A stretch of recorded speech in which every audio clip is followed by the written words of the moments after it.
Hello, everyone. Once again, I'm here doing my interview series with our great and awesome speaker staff for the upcoming Imagination IQ.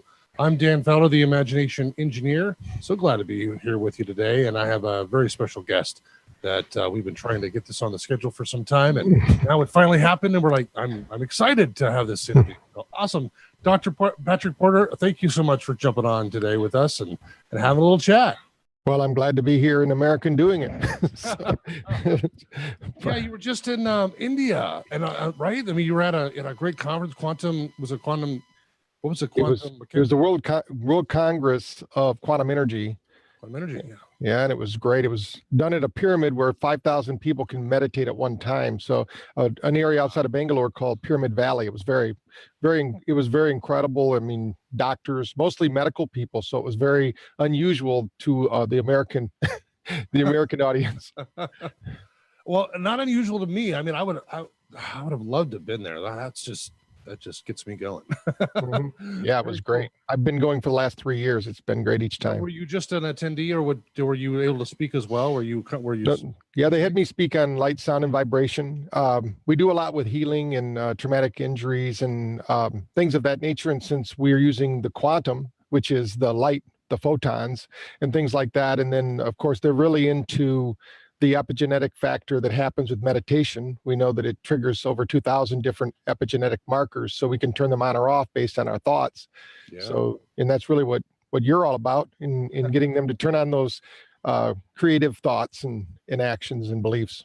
Totally. So for those of you who don't know who you are or what you're up to, like kind of give us like a little bit of a genesis story, like why there's this thing that you have developed called Brain Tap, and like, you know, tell people what the heck that is, and like, and where was the point where like you realize I need to create something that brings all your knowledge, expertise, and your experience together into a device that can help, help people in their healing and of course in their mental and human potential as well. Right. Well, I was very fortunate. My dad actually led seminars when I was growing up in a program called the Silva Method, which actually the whole course about awakening your genius. So I actually wrote a book about that back in the late 80s and early 90s. And so when we were trying to work with people back then, we thought people were stressed. Now they're even more stressed. So it seems like they even need it more. But what was happening was we were biofeedback technicians. There was no neurofeedback back then. So we're trying to get people to relax using GSR machines, galvanic skin response systems, and lights.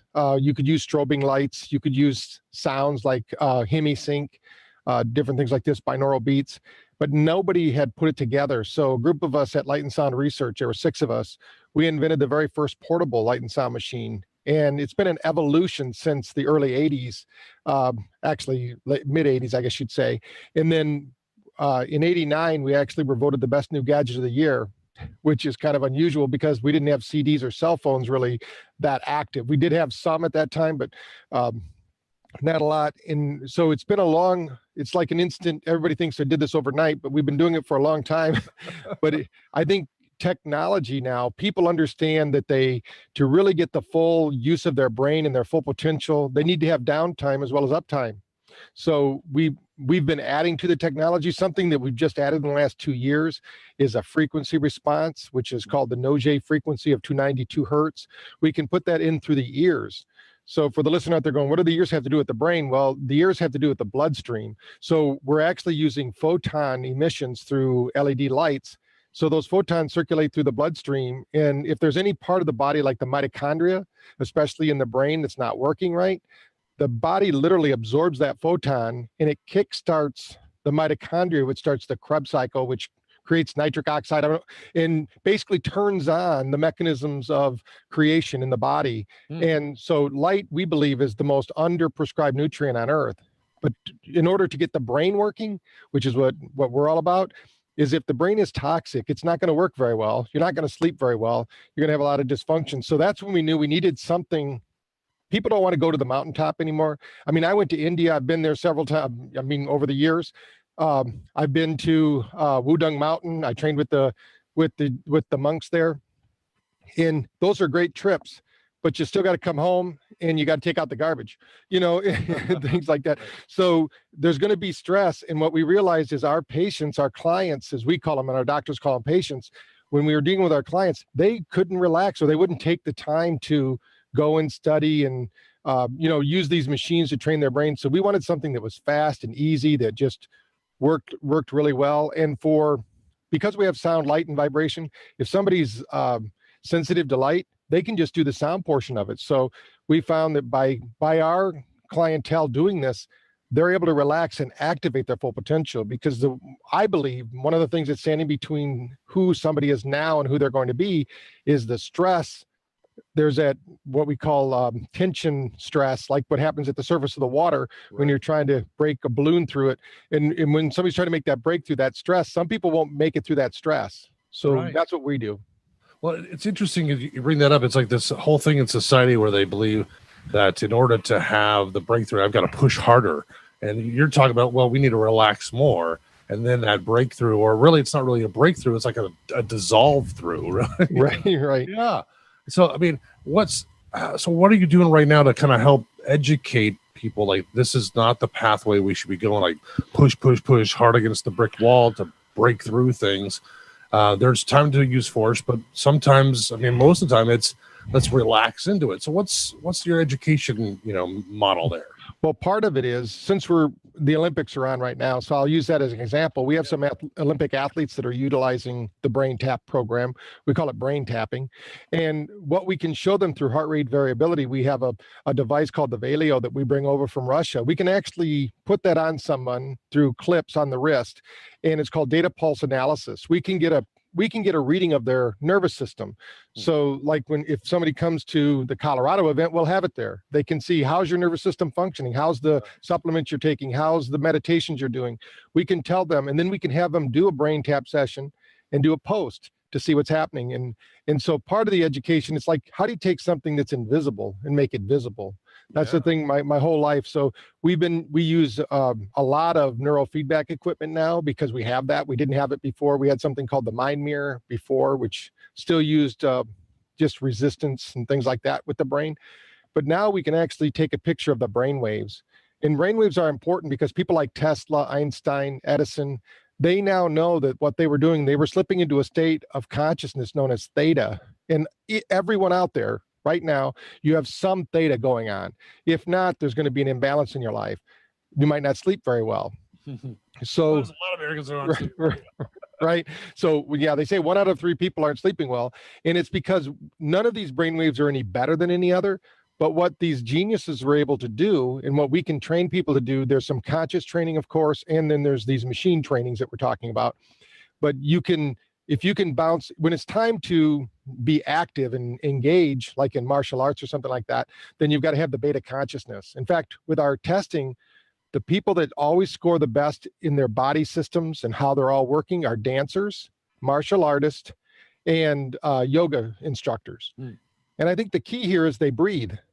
A lot of people don't realize that they're not breathing, and when I started therapy, I didn't realize until I was trained to watch my clients breathing and saying, hey, the minute you start talking about that stressful event, you're holding your breath.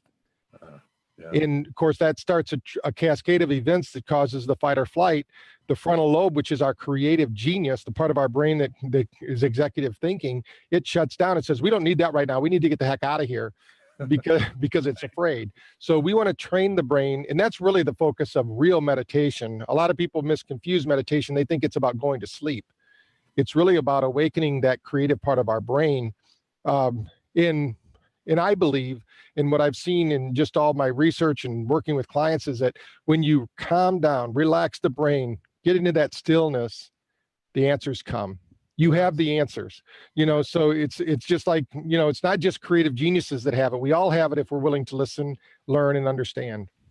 And that's the key right there. We're willing to listen, and a lot of times listening to ourselves too. Your body is giving you these signals too, that's these outside signals and these symptoms, if you will, of like, hey, there needs to be a change and shift in here. But a lot of people have tuned that out just because they think they got to plow ahead. So tell me some of your biggest, I mean, you work with big athletes and you work with. Yeah. Well, I was going to say, yeah, I forgot to mention with the Olympics, what we found was that people were overtraining.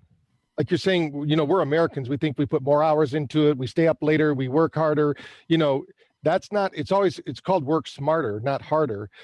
So the body's the same way. People that really excel in personal achievement, whether it be physically, mentally, emotionally, spiritually, they work smart.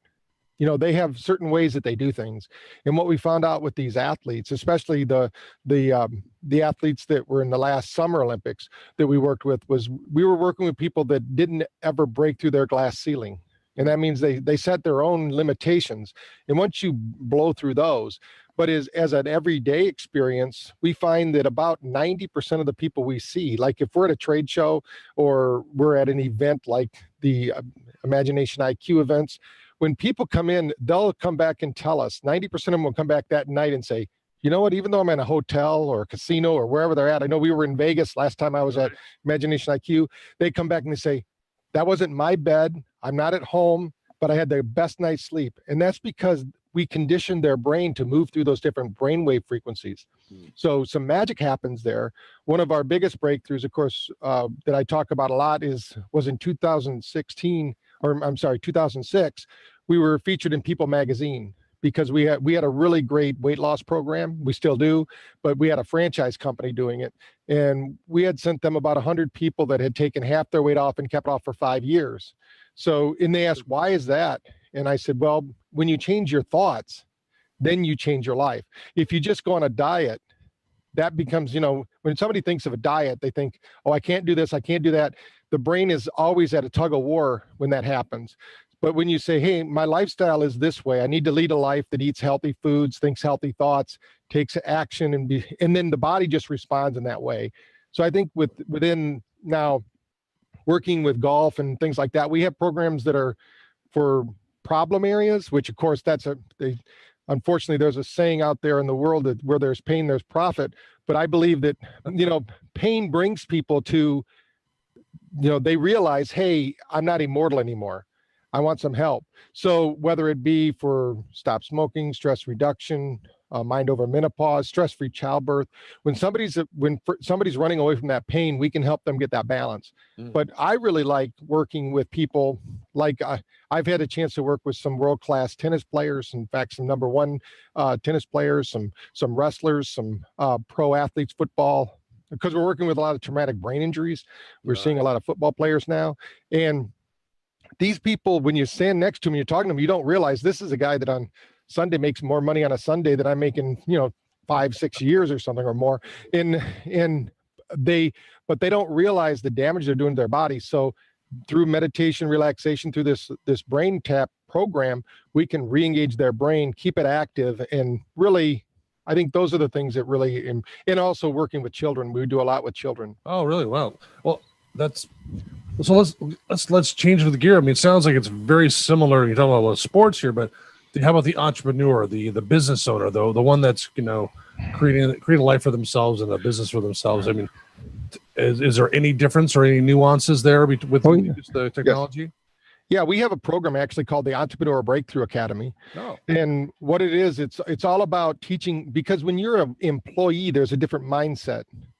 Then, I've been fortunate enough. I used to tell people that I'm not a good employee, so I had to become an entrepreneur, because if I wanted to sleep till 11, I want to sleep till 11. If I want to get up at 5 and start working, or at 12 at night, so that's the way I am. But some people are satisfied with working for another person because they think there's security there. In my case, I don't think there's security there, because when I was in college, I actually was working at one of the automotive companies, and for about 6 months, I thought, I'm not going to quit this job. I'm making $8.30 an hour. Man, I thought I was rich.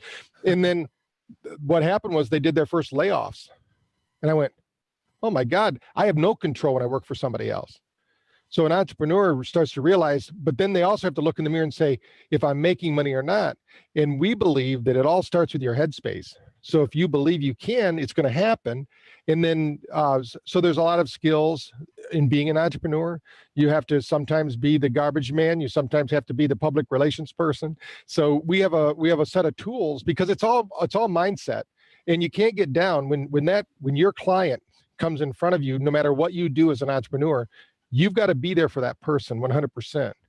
If they feel like, in my case, doing therapy, if it sounded like the client's doing therapy on me, I'm not going to be very successful, so I've got to keep that positive attitude. Totally. So like an entrepreneur, give me a scenario too of like talk about a client like from the Entrepreneurial Academy that you've got too, that just was in one state and now they've moved into a different state, obviously a more optimized state. Well, I'll just give you an example of our doctors, because we have 1,600 doctors out there that are using our program in their clinics. So we get a chance to work with them a lot, and everyone thinks, hey, I got a doctorate degree, I'm automatically successful. But I'm going to tell you right now, there's a lot of doctors that they have their doctorate, they have their heart in the right place, they know how to do the services, but they don't know how to run a business. Right. So the key thing here is keeping them focused on the business and teaching them about marketing a little bit, what that is. We're not marketing experts for them, but we share with them some marketing strategies. We teach them how to public speak, because that's really important, getting out there, especially if you're a doctor. So a good number of our doctors, and there's a doctor in New York City that I'm thinking about right now, that he was very good in his one-on-one office. He was a very small practitioner, but if he didn't work, he didn't make any money. Well, that's a bad thing for a business, because if you're your business and you're not making any money. So I said, well, one thing nice about brain tapping is you can have other people doing it. It's so easy. So we set him up with a practice. We empowered him to put his staff to work. He empowered them to work the days he wanted to work off, because a lot of chiropractors, which is one of the major groups we work with, they pride themselves as only working 3 days a week, but then they complain they're not making enough money. I'm going, who pays your rent the other 4 days of the week? Right. So, but we helped him design a program that worked for him, where he could be making money out of his facility when he wasn't there. In the rooms that weren't being used, he started bringing in other professionals.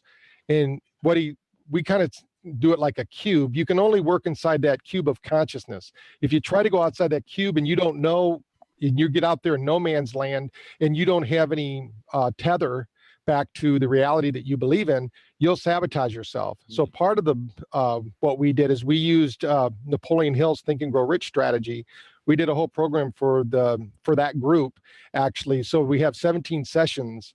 So I would have him listen to one of those each week and basically expand his mind. Like, one of the sessions is there's always a spiritual solution to any physical problem. And so if he was having a problem, he had to look inside, not outside, for the solution, and different things like that. I think the biggest key he found was that he had a doctorate already. He had the following.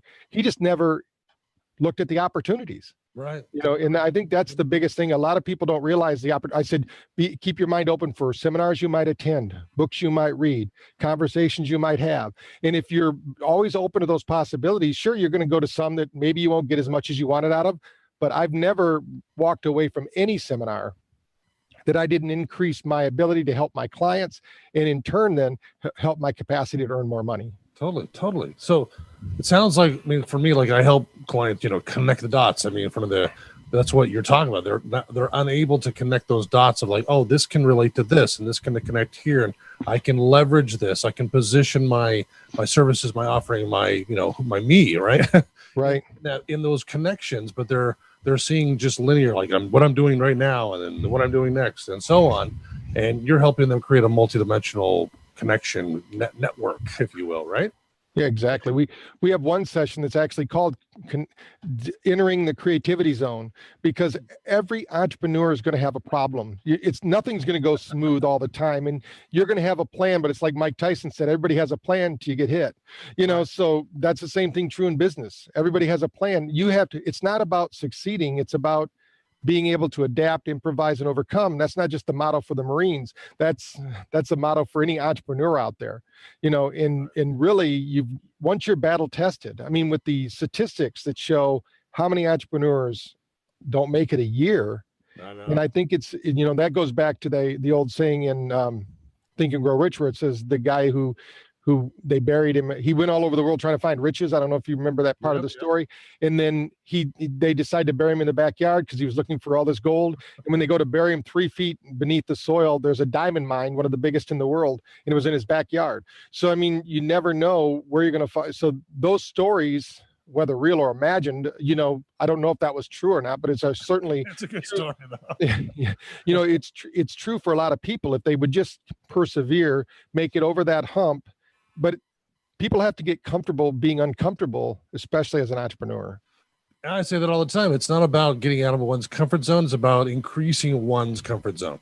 That's good. Right? Yeah. Yeah. I mean, let's relax instead of breaking through. Let's dissolve this instead of having to, we call it solution, right? Right. And I love that double entendre. You were making a solution out of this brick wall, this obstacle. All right. So you mentioned imagination there for a second. So how does this tie in with brain tap? I know with meditation, there's visualization and et cetera, but we use a metaphor a lot for people with imagination. So when we do our trainings with children, especially, we can put a little map of the United States up there and we say, that's a nation, right? Well, when you close your eyes and you image it, then you have an image of that nation. The nice thing about our inner mind is that we can start to image whatever we want, and our consciousness doesn't know the difference between real or imagined. It starts to act as if that's the way it is. Mm-hmm. So to use for creativity, even Nikola Tesla, when they said, hey, how did you know how to build the motor? He said, well, I built it in my mind. And they said, well, that's not true. So they put him to the test. And he literally built one in his mind, and they built one in physical space. And he was able to tell them the wear on the motor of the one that they were running, because he had created his imagination. His inner space was so perfected. Now, most people don't do that because as they were growing up, mom, dad, brother, sister, teachers would tell them, hey, don't think about that. And one story I tell to teachers especially is that if a teacher's teaching art class and they say, draw a tree, and then little Jimmy draws a tree, and they say, that's not the type of tree I wanted you to draw. So he corrects it. And they say, well, draw your family on it. I didn't want you to draw him like that. And pretty soon the kid's going to wait. He's not going to have any creativity. He's going to wait to know, like, he's going to learn by rote, because it was spaced repetition, that he shouldn't take action until somebody tells him exactly what to do. Right. Well, in this life, if you do that, somebody's already passing you. I was told when I was in California, when I first moved there, I moved away from there now, but when I first moved there, I said, don't use your blinker, because that tells them where you're going and they'll cut you off, and that's kind of what happens in life. If you have to wait for things, chances are I'm sure there's somebody on the call right now or listening to this broadcast, and they're thinking, you know what? I had an idea to do something like that. Right. But they didn't. No. It's about taking action, massive action in the direction of your goals, and once you do that, you'll start to see results. Yeah, action doesn't have to be stressful. And then I want to bring back to the whole thing with the relaxing. It speaks to me because, we in this action mode. I'm a action kind of guy, but also at the same time, I have to remember that I need to stay in ease, be in ease. Doesn't mean it's going to be easy. It's going to just be in a state of ease. And that's the relaxing that you're talking about. And combining those two, it's this whole marriage and this harmony between action and relaxing. That's kind of what I'm hearing from you. Yeah, exactly. So tell me a little bit, like you're coming to Imagination IQ in May 18, 19, 20. Dr. Patrick Ski's going to be speaking at Imagination IQ, which I'm so excited about. A little more of an extended time too, so we can get into more of this juicy depth. But give people like a kind of a teaser trailer, if you will, of like what you're excited about sharing at IIQ. Well, the key thing I like to do, and what I liked about Imagination HQ when I was there, was that people actually get to do things. So I get a chance to actually interact and have fun. So we're going to start to teach how to engage the two hemispheres of the brain. Oh, awesome. And I'm going to show them, for people that think that they maybe they had test anxiety growing up, or maybe they don't think they're creative, we're going to start to break through those barriers in an easy way, because it has to be fun. A lot of people, in fact, when I was doing my therapy, a lot of my staff would say, are you in there telling jokes or something? I said, well, there's two ways to enlightenment. You can laugh your way or cry your way. I'd rather laugh my way. So I think that what they're going to find out is that you can learn how to use your whole brain. You can break through problems and create solutions as easily as breathing. And it's all about space repetition and rehearsal. I'm going to guide them through some little problem-solving techniques that have worked really well for myself and my clients over the years. And the key thing here is to have them actually increasing their imagination IQ, so that they have tools that they leave with. I'm a big one for doing that, and actually teaching them ways to understand when their body is uncomfortable, how they can shift that uncomfortableness into being at least a state of balance or ease, whatever you call it, and then work on some breathing techniques that are going to help them to really activate this 7-core brain. If you want to call it a 7-core processor, we have this incredible 100 billion neurobit processor, but it has 7 cores.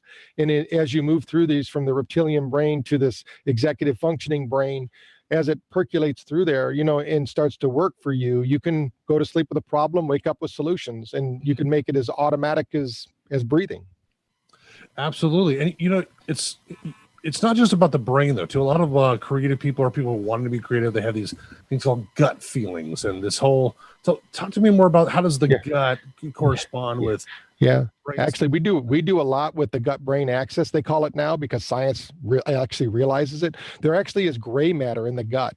And most of the listeners have probably heard something called neurotransmitters because of the abuse of SSRIs, or SSRIs. So when you talk about the serotonin uptake inhibitors, they're actually holding serotonin in the brain. That's because there's too much delta in the brain. And what we're going to do is when each of the brainwaves I talk about, and I'm going to teach them a little bit about why it's so important to relax and rest and imagine and create, is that when you're in that creative state, whether you're doing brain tapping or just doing an art project or just brainstorming with your friends, you're engaging alpha, which actually triggers acetylcholine. That's triggered in the gut. So a lot of times what these people are feeling is they're feeling their brain instructing their gut, and that's telling them, hey, there's a connection there. There's something really good there. And then they get the hair on their arms, it stands up, and because every thought creates a chemical reaction, which creates an emotional thought, which is magnetizing reality into expression, because we live in this on-off universe. It's basically like they say in quantum physics, everything is a wave until we make it a particle. So we can start to create those things. We don't have to create, I shouldn't say it like that, but it's all there. The infinite field of possibilities there. But if we can expose once we get emotional about it in a positive way or in a negative way, it's gonna draw to us. Manifest either way. So. Yes, yeah. You're always manifesting. So when somebody says, "I want to manifest my future," I go, "Congratulations, you're already doing that." It's just, right. If you don't like what it's doing, then figure out what you're doing consistently and change those things. Right. Change the formula. Change that. Yeah, exactly. Right. And so part of it is the gut. When your gut will tell you. Most people don't understand that the brain literally isn't the master controller of the body. Your heart is. Mm-hmm. Your heart has 4 main nerves that go up to the brain and instruct the brain. That's why heart rate variability, the coherency, which means how is your body communicating with your brain? If that's out of coherency or out of communication, you're going to be unhealthy. You're going to be miserable. You're not going to think right. You're not going to be creative, for one thing. You're going to be more of in a survival mode, So once you get that balance, the heart and the brain come together. And that has to do with the gut. When the gut's there, that's why there's a lot of information out there right now about the laws of happiness and what it is. And it's really about, I think for the 90s, where maybe everybody was getting out of their body a little bit and trying to get too much into their brain because it was the years of the brain or whatever. But it's not really the brain. It's your body is your brain. Right. It's a whole system. Right. Yeah. So we have this thinking system, and if it's all working together with this, and if people learn to follow their gut, because your body never lies, it's the subconscious. So it can instruct you. But what happens, a lot of people say, I don't want to listen. I don't want to feel that. So they do things that cancel that feeling or basically turn off that signal. And then after a while, the brain says, okay, we won't give you that signal anymore because you keep discounting it anyway. Well, like what? Well, how does someone turn off that signal? Like they're feeling the gut. They don't want to feel those emotions. They're like, makes them uncomfortable. So what are some people doing? Maybe. Well, they might go do things to excess like alcohol, drugs. Okay. So anesthetizing themselves. Yeah. And some people might even actually over-exercise. Oh, I mean, interesting. Because too much exercise also burns out the body. Every one of us knows somebody. We go to the gym and there's this overweight guy who's on the treadmill. He's there every day for an hour. He never loses any weight because he doesn't realize that being on that treadmill for an hour is stressing his body out to such a degree that he's never going to lose any weight because they think he's being chased by a saber-tooth tiger every morning. The body does. So it basically takes the metabolism and slows it down. You understand? So, but that's just a metaphor for whatever else is going on in his life. Because the body is think of it like the hard drive, and it writes the programs. That's why they have the psychosomatic disorders that people have. They can, most people can, and I would go so far, not directly to my clients because sometimes it's not sensitive, but when I'm teaching therapists, they have to know in the back of their mind that everything is of the mind, but it manifests in the body. So sometimes you have to go through the body to get to the mind. Sometimes you go through the mind to get to the body, but they both have to be in alignment. You have to have that congruency between the mind-body connection. Totally. Cool. So when you're talking about interactive stuff, so learning, how to obviously optimize more imagination IQ, but what's something that an attendee could look forward to, like how do I tangibly play with that? Yeah, one little exercise we could do here for anybody who's watching the video is take your hands and just put them together and clasp them together so that your fingers and your thumbs are overlapping, and look at the thumb that's on top, whether the right thumb or the left thumb. And if it's the right thumb, go ahead and roll the left thumb on top of it. If it's a left thumb, roll the left thumb on top of the right. And just tell me a little bit about what that feels like right there, Dan.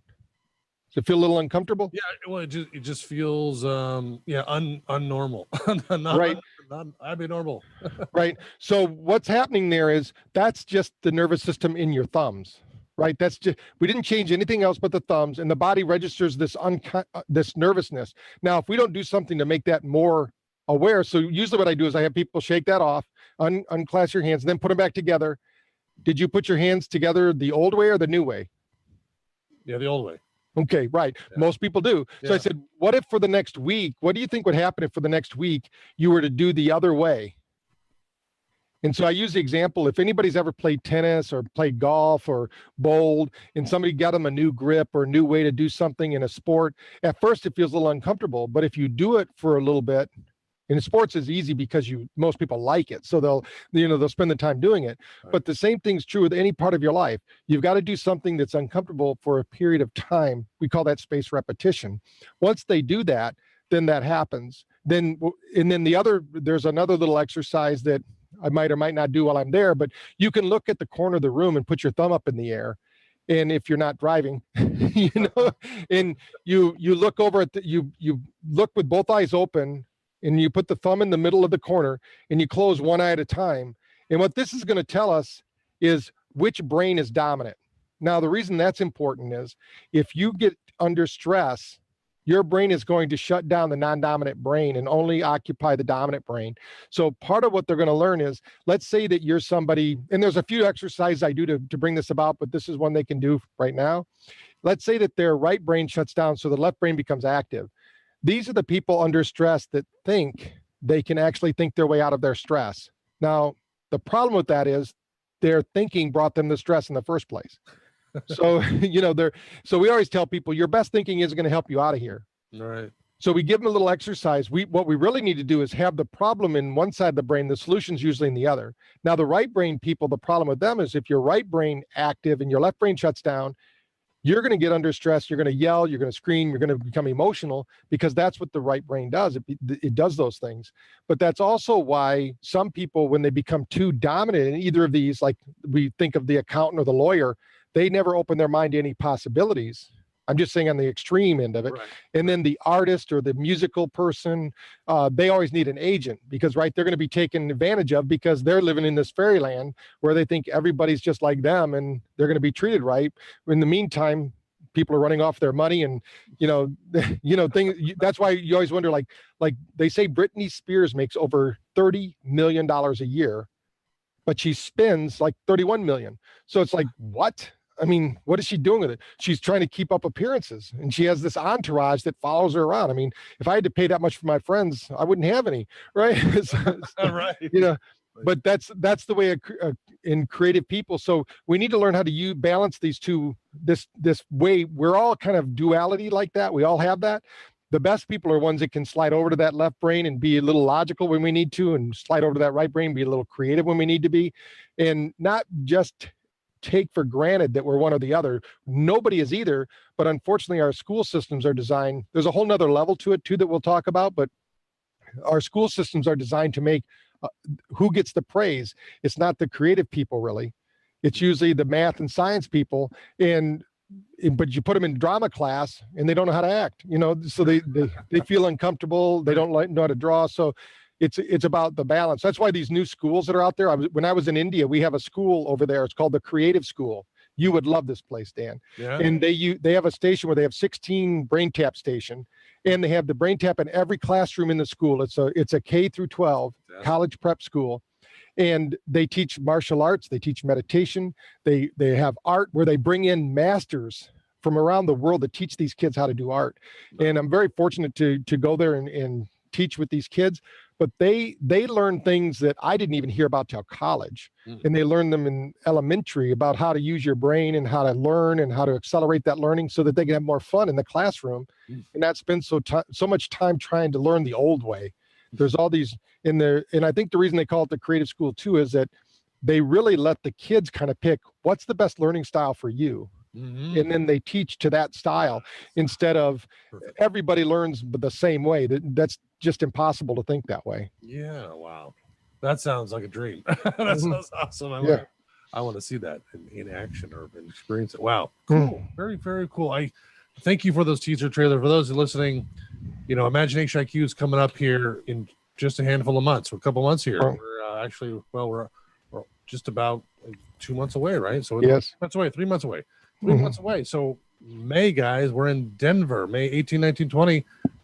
Dr. Porter here, he's going to be talking more about brain tap technology. And it's not just about theory and stuff. This is an actual device. It's handheld. I mean, I have one, and it's not in my hands right now. But it's in my bedroom where it's supposed to. How I use it. Right. And so you're going to be able to see that you're going to have a vendor booth and table, and you're going to be kind of displaying some of these people who use these things. Yeah. The best thing here, even though we're talking about it here, it's usually like explaining atmosphere to a fish. They don't really get it. So we have it there for them to experience. We also have, usually when they're there, we'll give them a link to try it in their hotel room so they can do it on their phones. The nice thing about technology now is, I have over 1,000 different products that go through the device, right? So in the past, we'd have to have a warehouse full of CDs and cassettes. Now we can have it all on an app, which means that we can get that out to everybody for a lot less money, and anybody around the world can benefit from it. But if you're there and you come to Colorado, not only are you going to learn from me and how to do it, all of your instructors they were awesome when I was there before. And I like the fact of the format. It's all interactive. Each of the presenters were so enjoyable to learn from, and it's fun. The weekend went really fast. It's one of those things where, like Einstein said, if you're sitting with a beautiful woman for an hour, it seems like a minute. But if you're sitting on a hot stove for a minute, it seems like an hour. There it just seemed like time flew. We had such a great time and all the interactions. And that's why when I walked up to you after the event, because I didn't learn about the event till a couple of weeks before it, I didn't even realize it was going on. Everyone should attend events like this. It's something that I think, especially entrepreneurs who are wanting to have that creative edge. And that's what you need in today's world of business. You need that creative edge because you want to come up with the leading edge technology or the leading edge message or whatever it is. And it's all about your creativity. Sure. Absolutely. Can't agree more. And so, guys, there's a link up here in the post, or whether it's down below on the YouTube video or if it's up above on the Facebook post there. That's a special link to get your tickets. $197 for general admission, $397 if you want the big back rub version of Imagination IQ. All the lunches included. Some cool resources from me and from my speakers as well that are included in that, and obviously a great time, interactive, the whole thing. We kind of tailor to people who love Broadway shows, House of Blues, Price is Right kind of a feel. And it's gamified. The whole thing is to have fun through games, to simulate the real thing.